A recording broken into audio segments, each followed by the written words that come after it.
যদি কোনো বান্দা ইবাদতও করে গুনাহও করে, হতে পারে গুনাহের পাল্লা ভারী হয়ে যাবে, যার কারণে বান্দার জাহান্নামে যেতে হবে। এজন্য বান্দার উচিত হলো গুনাহ থেকে একবারে বিরত থাকা। গুনাহ থেকে বিরত থাকার পরে যদি কেউ নেক আমল অল্প করে, ওই নেকের পাল্লাটাই ভারী থাকবে। কারণ গুনাহের পাল্লাটা যখন শূন্য থাকবে, নেক আমল অল্প হলেও সেই পাল্লাটাই ভারী থাকবে। দুনিয়াতে যেমন আমরা বেচা কেনা করি, দাড়ি পাল্লা যখন সোজা করে ধরা হয়, যদি কোনো পাল্লায় কোনো কিছু না থাকে, দুটোটা পাল্লা সমান থাকে, কোনো একটা পাল্লায় যদি অন্য কোনো কিছু বস্তু উঠিয়ে দেওয়া হয়, সেটা ছোট হোক বড় হোক, ওই পাল্লাটা নিচের দিকে নেমে যায়। আল্লাহর নবীও বলছেন, বান্দা যখন নেক কাজ করবে, অল্প করুক বেশি করুক, যতটুকুন সাধ্য কুলায় ততটুকুন করবে। আল্লাহর নবী বলছেন, মাস্তাতাতুম, তোমাদের সাধ্য যতটুকুন কুলায় ততটুকুন তোমরা ইবাদত করবা। এতে কি হবে? অল্প ইবাদত করার পরেও যদি বান্দা গুনাহ না করে, ওই অল্প ইবাদতের কারণে নেকির পাল্লাটা ভারী হবে, যার কারণে বান্দা জান্নাতে যাবে। ইমাম ইবনে মাজাহ রাহমাতুল্লাহি আলাইহি তার কিতাব ইবনে মাজাহ শরীফের শুরুতেই যে হাদিসটা আনছেন, সেটা হলো ইবাদত করার গুরুত্ব এবং গুনাহ থেকে বিরত থাকার গুরুত্ব সংক্রান্ত হাদিস।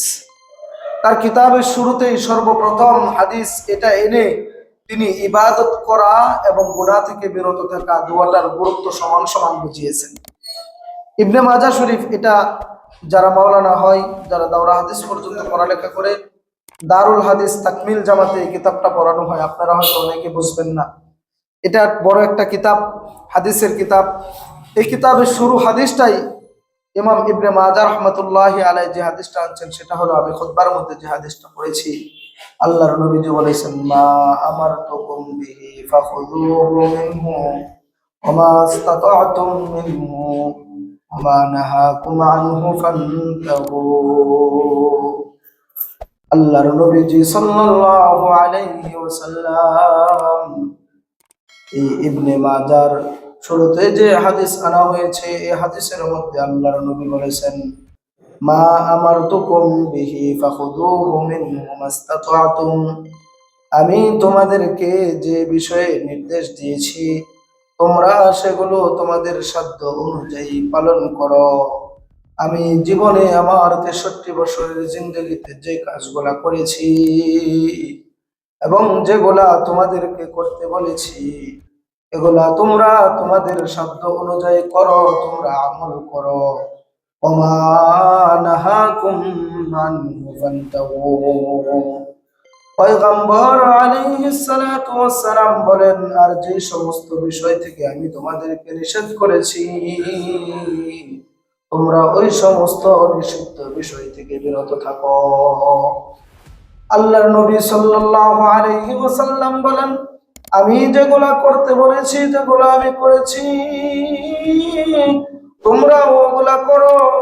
আর আমি যেগুলা থেকে তোমাদেরকে বারণ করেছি, নিষেধ করেছি, ওইগুলা থেকে তোমরা বিরত থাকো।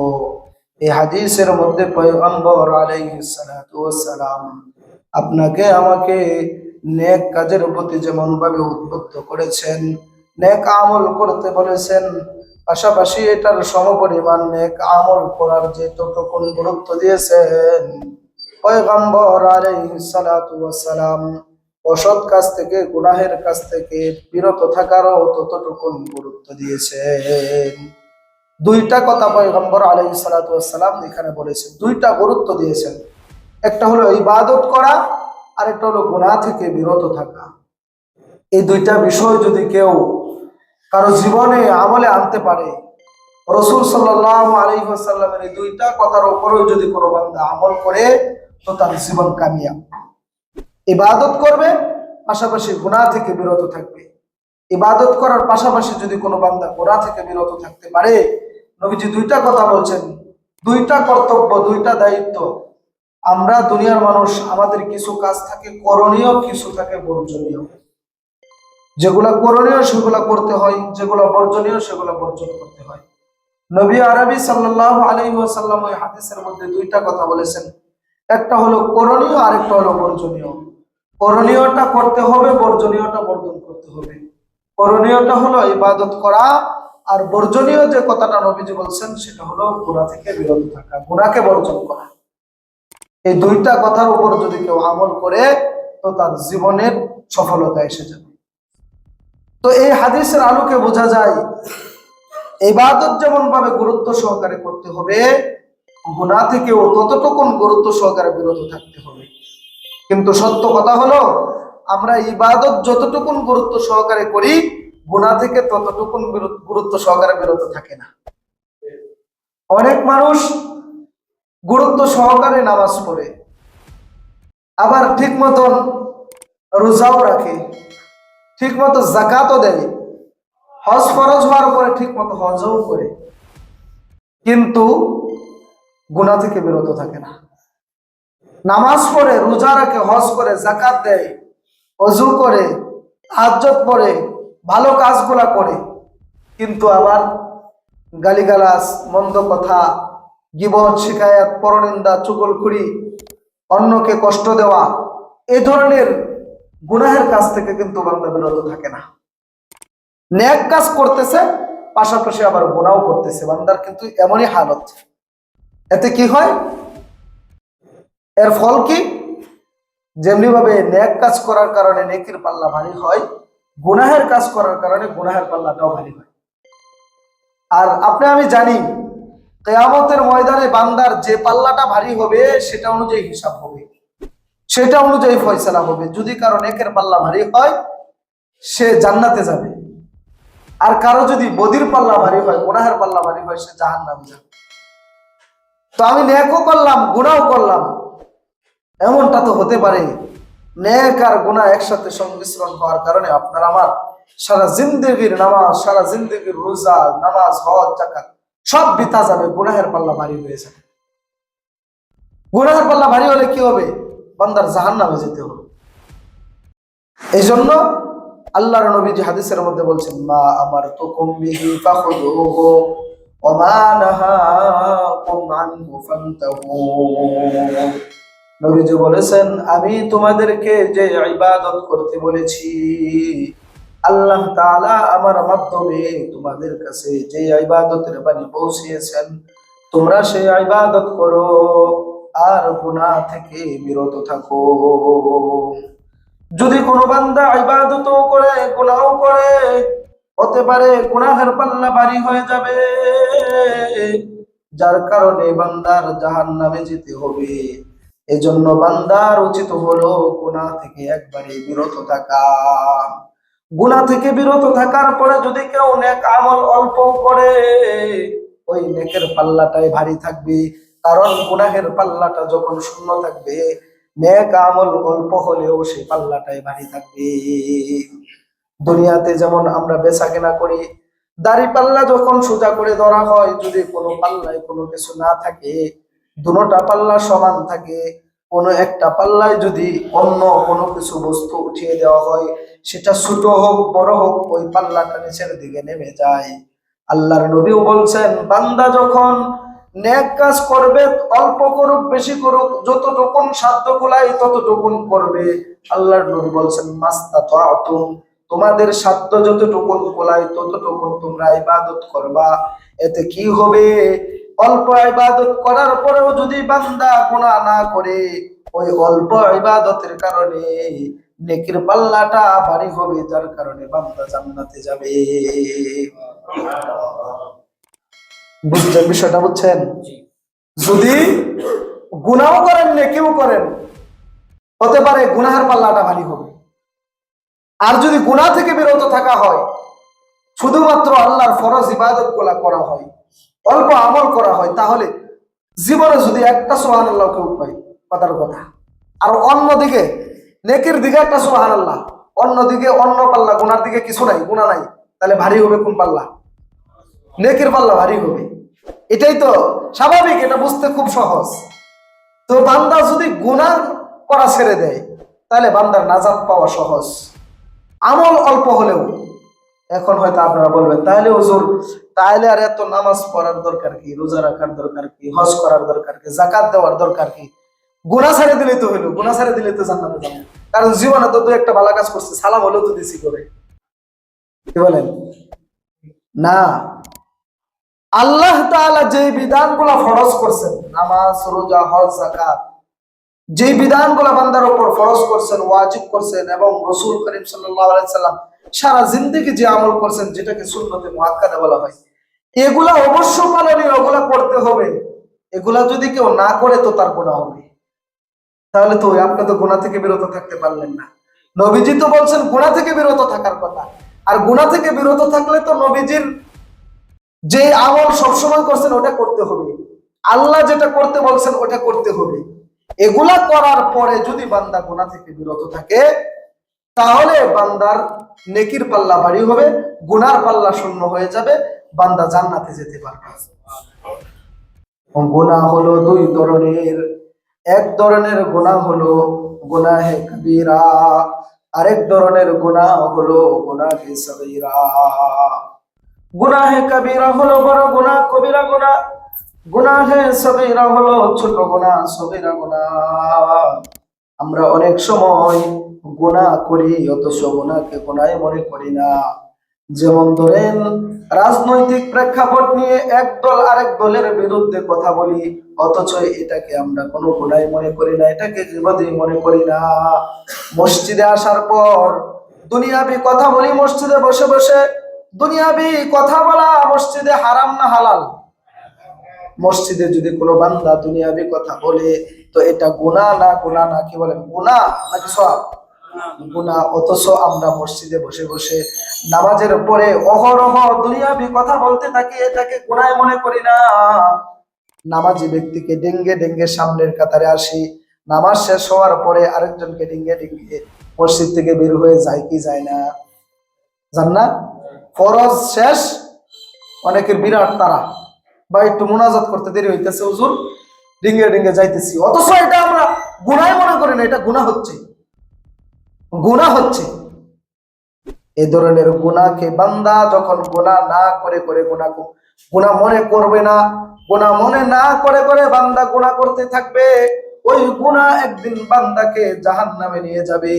আর যে গুনাহকে গুনাহ মনে করে করা হয়, একদিন না একদিন ওই বান্দাকে এই গুনাহ থেকে ফিরিয়ে আনবে। এজন্য গুনাহকে গুনাহ মনে করে করতে হবে। আপনি গুনাহ হয়তো করতেছেন, ভালো লাগতেছে। মানুষ গুনাহ করে দুই কারণে, এক কারণে খায়সাতের কারণে, ভালো লাগার কারণে। গুনাহ করতে ভালো লাগে, এই জন্য মদ খাইতে ভালো লাগে, মদ খায়। জিনা করতে খারাপ লাগে না, ভালো লাগে? ভালো লাগে, ভালো লাগার কারণে গুনাহ করে। একজন সুদ খায়, ভালো লাগে, এই জন্য সুদ খায়, টাকা উপার্জন করে, ওই টাকা দিয়ে সে জীবন যাপন করে। তো গুনাহ মানুষ কিসের জন্য করে? ভালো লাগে, এই জন্য করে। আবার অনেক সময় আমরা গুনাহ করে ফেলি, ভালো লাগে না, এমনিতেই। ভালো লাগার কিছু নাই। কিছু গুনাহ আছে ভালো লাগার বিষয় আছে এখানে, আর কিছু গুনাহ আছে ভালো লাগার বিষয় না, এরপরেও করি। যেমন ধরেন, মদ খাওয়া, সুদ খাওয়া, ঘুষ খাওয়া, জেনা করা, ব্যভিচার করা, এই ধরনের কাজ, এগুলাও গুনাহ, কিন্তু এগুলা করতে মজা লাগে। কিন্তু কিছু গুনাহ আছে করতে মজা লাগে না, এরপরেও করি। যেমন ওই যে কথাটা বললাম, কোন দলের বিরুদ্ধে, এক দল করি আমি, অন্য দলের বিরুদ্ধে চাষটলে বৈশা বৈশা বা আরেকজনের সাথে ওই দলের দুর্নাম বলতেছে, অমুক দলের নেতা তো এটা বক্তব্য দিছে, অমুক দলের নেতা এটা বলছে। আপনি আমি হয়তো ভাবতে পারি এটা রাজনৈতিক সমালোচনা, না না, এটাও কি বলছে। এটাকে আমরা গুনাহ মনে করি না। এটার মধ্যে ভালো লাগার কোনো কিছু নাই, ভালো লাগার কোনো কিছু নাই। ঘরের মধ্যে ছবি লটকায় রাখে, আমরা রাখি না? ঘরের মধ্যে ছবি রাখি না? ছবি রাখার মধ্যে ভালো লাগার কোনো কিছু আছে? এটার মধ্যে মজা কিছু আছে? একজনে মদ খায়, বিড়ি খায়, গাঁজা খায়, এটার মধ্যে তার ভালো লাগার আছে, মজার আছে। কিন্তু গুনাহের আসবাব ঘরের মধ্যে প্রাণীর ছবি, অথবা আপনার পিতা মাতার ছবি। অনেকে রাখে পিতা মাতার ছবি ঘরের মধ্যে, অনেকে রাখে দলের একবার সর্বোচ্চ চূড়ার নেতা নেত্রীদের ছবি রাখে, অনেকে তার পীর সাহেবের ছবি রাখে। যে কোনো পীর সাহেবের ছবি রাখেন আর কেবলা হুজুরের ছবি রাখেন, যেটাই রাখেন, এটা তো গুনাহের কাজ। কিন্তু এই গুনাহের কাজ, এটা মানুষ ভালো লাগার কোনো কিছু নাই, এটার মধ্যে মজার কিছু নাই। কিন্তু এরপরে আমরা এগুলা থেকে বিরত থাকি না। যেগুলা মজা লাগে এবং যেগুলা মজা লাগে না, সব মিলাই বান্দা গুনাহ থেকে বিরত থাকে না। অথচ গুনাহ থেকে বিরত থাকার জন্য নবীজি বলছেন, যদি বান্দা গুনাহ থেকে গুনাহ মুক্ত জীবন যদি না করো, হাজারো যদি ইবাদত করো, এই গুনাহের পাল্লা ভারী হবে, যার কারণে আল্লাহ তাআলা তোমাকে জাহান্নামে ফেলিয়ে দেবেন। এটা আল্লাহ তাআলা বলেছেন, আল্লাহর নবীজি বলেছেন। এজন্য গুনাহ থেকে বিরত থাকতে হবে। নবী আল্লাহ তাআলা কোরআনের মধ্যে বলেছেন গুনাহ থেকে বিরত থাকার সূরত আছে অনেক। নেক আমলের দ্বারা গুনাহ থেকে বিরত থাকা যায়। গুনাহ করলেন তো গুনাহ দুই ধরনের, সগীরা কবিরা। কবিরা গুনাহ যেগুলো, এগুলো তওবা ছাড়া মাফ হবে না। আর সগীরা গুনাহ মাফ হয় কিভাবে? ইবাদতের মাধ্যমে সগীরা গুনাহ মাফ হয়। কোন বান্দা যদি কবিরা গুনাহ থেকে বিরত থাকে তো তার সগীরা গুনাহ মাফ হবে। সুবহানাল্লাহ। কবিরা গুনাহ বুঝেন? মিথ্যা বলা কবিরা গুনাহ, সুদ খাওয়া কবিরা গুনাহ, ঘুষ খাওয়া কবিরা গুনাহ, আরেকজনকে ঠকানো কবিরা গুনাহ। কবিরা গুনাহ যেগুলা, এই নামাজ না পড়া কবিরা গুনাহ, রোজা না রাখা কবিরা গুনাহ। কবিরা গুনাহ যেগুলা, এগুলা আল্লাহ তাআলা তওবা ছাড়া মাফ করেন না। আর সগীরা গুনাহ মাফ হয় কিভাবে? কবিরা গুনাহ থেকে যদি কোনো বান্দা বিরত থাকে তো সগীরা গুনাহ মাফ হয়। এটা আমার কথা না, আল্লাহ তাআলা বলেছেন। আমি আপনাদের সামনে বলতেছি আয়াত। আল্লাহ তাআলা বলেন, ইন তাজতানিবু কাবাইরা মা তুনহাউনা আনহু নুকাফির আনকুম সাইয়্যাতিকুম ওয়া নুদখিলকুম মুদখালান কারীমা। আল্লাহ তাআলা বলেছেন এখানে যে তোমরা যদি কবিরা থেকে গুনাহ থেকে বিরত থাকো, ইন তাজতানিবু, যদি তোমরা বিরত থাকো, ইন তাজতানিবু কাবাইরা মা তুনহাউন, তোমাদেরকে যে সমস্ত বিষয় থেকে নিষেধ করা হয়েছে, এই নিষিদ্ধ বস্তুগুলোর মধ্যে থেকে কিছু আছে বড় কঠিন, এগুলাকে বলা হয় কবিরা গুনাহ। এগুলা থেকে যদি তুমি বিরত থাকো, নুকাফির আনকুম সাইয়্যাতিকুম, তাহলে আমি তোমাদের ছোট ছোট গুনাহগুলো মাফ করে দেব। ওয়া নুদখিলকুম মুদখালান কারীমা, এবং এই কবিরা গুনাহ থেকে বিরত থাকার কারণে বান্দা তোমাকে আমি মুদখালান কারীমা, সম্মানিত স্থান জান্নাতে পৌঁছায় দেব। সুবহানাল্লাহ। তাহলে গুনাহ থেকে বিরত থাকার পদ্ধতি আল্লাহ তাআলা বলছেন। গুনাহ থেকে বেঁচে থাকার, গুনাহ মাফ পাওয়ার, গুনাহ থেকে মাফ পাওয়ার পদ্ধতি কি? গুনাহ থেকে বিরত থাকার মাধ্যমে গুনাহ মাফ হয়। কবিরা গুনাহ থেকে বিরত থাকার মাধ্যমে সগীরা গুনাহ মাফ হয়। আবার আল্লাহ তাআলা, আল্লাহর নবীজি হাদিসের মধ্যে বলেছেন, আস-সালাওয়াতুল খামস ওয়াল জুমআতু ইলাল জুমআ ওয়াল উমরাতু ইলাল উমরা কাফফারাতুন লিমা বাইনাহুন্না। আল্লাহর নবীজি বলেছেন সমস্ত নামাজ, 5 ওয়াক্ত নামাজ, সালাওয়াতুল খামস, 5 ওয়াক্ত নামাজ, এক জুমা থেকে আরেক জুমা, এক উমরা থেকে আরেক উমরা, এর মাঝখানে যত গুনাহ আছে আল্লাহ তাআলা মাফ করে দেন। সুবহানাল্লাহ। এক ওয়াক্ত নামাজ পড়লেন কিভাবে? নামাজের মতো খুশু খুজু সহিত বা জামাত মসজিদে আইসা আপনি এক ওয়াক্ত নামাজ পড়লেন। আরেক ওয়াক্ত নামাজ যদি আপনি ওই তরিকায় খুশু খুজু সহিত বা জামাত মসজিদে আইসা পড়েন, এই দুইয়ের মাঝখানে যে গুনাহ হবে আল্লাহর নবীজি বলেন আল্লাহ তাআলা মাফ করে দিবেন। এক জুমা থেকে অন্য জুমা, অনেক মুসল্লি আছেন এখানে ওয়াক্তিয়া নামাজ হয়তো পড়েন না, শুধু জুমার নামাজটা পড়েন। তো এই যে এক জুমা থেকে আরেক জুমা, এক জুমা পড়ার পরে আরেক জুমার গুনাহ আল্লাহ তাআলা মাফ করে দেন। তবে কথা হলো, তাইলে তো হুজুর সহজ করে দিলেন আপনি হিসাব। খালি এক জুমা পড়লে আরেক জুমা যদি পড়ি তো মাঝখানে সব মাফ, নাকি? সগীরা মাফ হবে, কবিরা মাফ হবে না। মাঝখানের যে নামাজগুলো আপনি পড়লেন না, নামাজ পড়ার বিধান কে দিয়েছিল? আল্লাহ। আপনি আল্লাহর হুকুম লঙ্ঘন করলেন, তো কি গুনাহ? সগীরা গুনাহ না কবিরা গুনাহ? কবিরা গুনাহ কি মাফ হবে এই নামাজের দ্বারা? মাঝখানের যে সগীরা গুনাহগুলো আছে ওইগুলা মাফ হবে। এখন কোন বান্দা যদি সে ইবাদত গুজার, দিনদার, পরহেজগার, মুত্তাকি মানুষ, 5 ওয়াক্ত নামাজ পড়ে, জুমাও পড়ে, নেক আমলও করে, তাইলে হুজুর এই ব্যক্তির তো এক জুমা থেকে আরেক জুমা, এক নামাজ থেকে আরেক নামাজে কোনো গুনাহ নাই, তার কি হবে? আল্লাহর নবী হাদিসের মধ্যে বলছেন, কোন বান্দা এক নামাজ পড়ার পরে আরেক নামাজের আগে যদি কোনো গুনাহ না করে, নবীজি বলছিলেন ওয়ার্ডার ছিল গুনাহ মাফ হবে, কিন্তু ওই বান্দার তো গুনাহ নাই, কি হবে? তার দরওয়াজা বুলন্দ হবে, তার মর্যাদা বুলন্দ হবে। মর্যাদার কোনো শেষ আছে? জান্নাতের কি, জান্নাত কয়টা জান্নাত? 8টা। 8টা জান্নাত, সবগুলা কি সমমানের? না। বান্দা যখন এভাবে নেক কাজ করতে থাকবে, তার দরওয়াজা বুলন্দ হবে, তার জান্নাত যে মানের বাজেট ছিল এর চাইতে আরো বেশি মানের হবে। এই জন্য এগুলো হলো গুনাহ থেকে বিরত থাকার, ইবাদতের মাধ্যমে গুনাহ থেকে বিরত থাকা যায়। আল্লাহর নবীজি বলছেন, হাদিস আছে হজ্জের ব্যাপারে, মান হাজ্জা লিল্লাহি ওয়া লাম ইয়ারফুস ওয়া লাম ইয়াফসুক রাজাআ কায়াউমিন ওয়ালাদাতহু উম্মুহু। নবীজি বলছেন, যে ব্যক্তি হজ করতে গেল, যা পাপাচার করলো না, গালমন্দ করলো না, অশ্লীল কাজের সাথে জড়িত হলো না, সে রাজাআ কায়াউমিন ওয়ালাদাতহু উম্মুহু, তার মা দুনিয়াতে যেভাবে নিষ্পাপ করে দুনিয়াতে মায়ের গর্ভ থেকে সে জন্ম নিয়েছিল, হজ থেকে সে ওরকম নিষ্পাপ হয়ে ফিরে আসে। তার মানে কি বোঝা গেল? হজ্জের মাধ্যমে গুনাহ মাফ হয়। তবে যত ইবাদত আছে, নামাজের মাধ্যমে গুনাহ মাফ হয়, হজ্জের মাধ্যমে গুনাহ মাফ হয়, যাকাতের মাধ্যমে গুনাহ মাফ হয়, রোজার মাধ্যমে গুনাহ মাফ হয়। এই যে গুনাহ মাফ হয় ঠিক, কিন্তু এগুলা কোন গুনাহ? এগুলো হলো সগীরা গুনাহ। কবিরা গুনার জন্য তওবা লাগবে।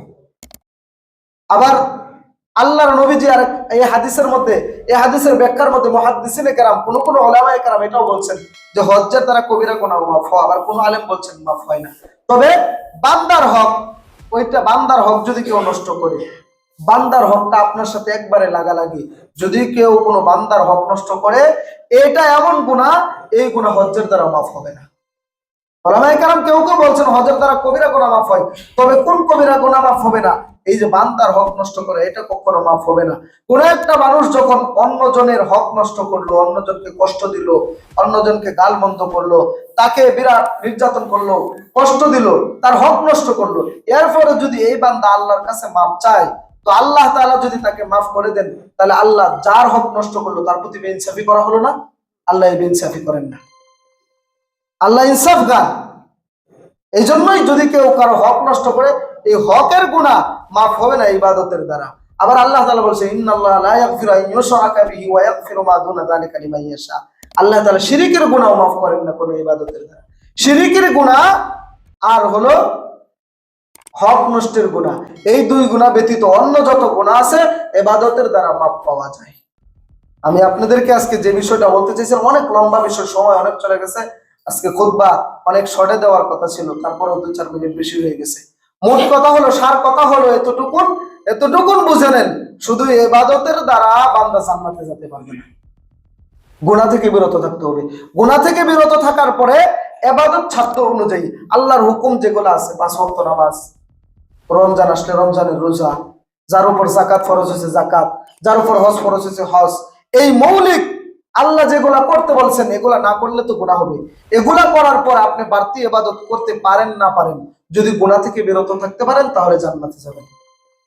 আর যদি কেউ ইবাদত না করে গুনাহ করে, গুনাহের পাল্লা ভারী হবে। ইবাদতও করলেন, গুনাহও করলেন, তাহলে কি হবে? হতে পারে গুনাহের পাল্লা ভারী হবে, গুনাহের পাল্লা ভারী হলে জাহান্নামে যেতে হবে। এজন্য আপনার আবার চিরশান্তির ঠিকানা জান্নাতে যেতে হলে শর্ত হলো 2টা, কাজ হলো 2টা, একটা হলো করণীয়, একটা হলো বর্জনীয়। করণীয়টা কি? নবীজি হাদিসের মধ্যে বলছেন ইবাদত এটা করণীয়, বর্জনীয় হলো গুনাহ থেকে বিরত থাকা। আল্লাহ তাআলা আমাদেরকে করণীয় এবং বর্জনীয় উভয়টার উপর আমল করার তৌফিক দান করুন। আমিন।